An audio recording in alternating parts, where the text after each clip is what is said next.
16 മിനിറ്റിലേക്ക് എൻ്റെ ഹൃദയം നിലച്ചു. മരണത്തോടടുത്ത അനുഭവത്തിലൂടെ കടന്നുപോയ ഒരു കായിക താരത്തിൻ്റെ വാക്കുകളാണിത്. നോ ലോങ്കർ നോ മാഡ്സ് എന്ന പോഡ്കാസ്റ്റിൽ വെച്ചായിരുന്നു ഹോക്കി താരമായ ബില്ലി തൻ്റെ മരണത്തോടടുത്ത ഒരു സംഭവത്തെക്കുറിച്ച് പങ്കുവച്ചത്. ഭാര്യ ഇസബെല്ലയും ബില്ലിക്കൊപ്പം പോഡ്കാസ്റ്റിൽ പങ്കെടുത്തിരുന്നു.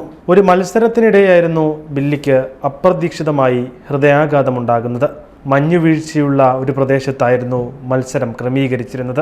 അതുകൊണ്ട് തന്നെ ഐസിൻ്റെ നടുവിലായി നടക്കുന്ന ഹോക്കി എന്ന് വേണമെങ്കിൽ ഇതിനെ വിശേഷിപ്പിക്കാം. ഒരിക്കലും ഇതുപോലൊരു സംഭവം നടക്കുമെന്ന് ചിന്തിച്ചല്ലായിരുന്നു മത്സരത്തിനായി ഇറങ്ങിയത്.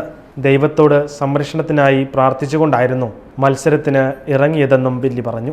കളി തുടങ്ങി നിമിഷങ്ങൾക്കുള്ളിൽ ബില്ലി കുഴഞ്ഞു വീണു. അദ്ദേഹത്തിൻ്റെ ഹൃദയം നിലച്ചിരുന്നു.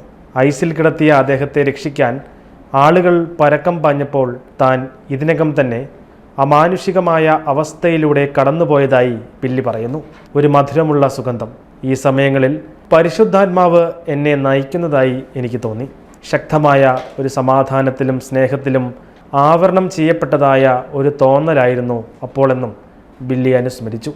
തൻ്റെ ഭർത്താവ് കുഴഞ്ഞു വീണത് കണ്ട ഇസബെല്ല കാണികൾക്കിടയിലൂടെ ഓടിയെത്തിയ ശേഷം യേശുവെ സഹായിക്കണമേ എന്നായിരുന്നു ആദ്യം പറഞ്ഞത്. ഒരിക്കലും ഈ സാഹചര്യത്തിലൂടെ കടന്നുപോയവർ പിന്നീട് ജീവിതത്തിലേക്ക് തിരിച്ചു വന്ന ചരിത്രമില്ല. പക്ഷെ ബില്ലിയുടെ കാര്യത്തിൽ ആ റിപ്പോർട്ട് കണ്ട് ഡോക്ടർമാർ പോലും ഞെട്ടി. ബില്ലിയുടെ ഹൃദയത്തിൽ അപൂർവമായ കൊളാറ്ററൽ ധമനികൾ ഉണ്ടെന്നതായിരുന്നു ഡോക്ടർമാരുടെ അത്ഭുതകരമായ കണ്ടെത്തൽ. അതുകൊണ്ടാണ് ഹൃദയം നിലച്ചപ്പോഴും രക്തം ഒഴുകുന്നത് നിലനിർത്താൻ സഹായിച്ചത്.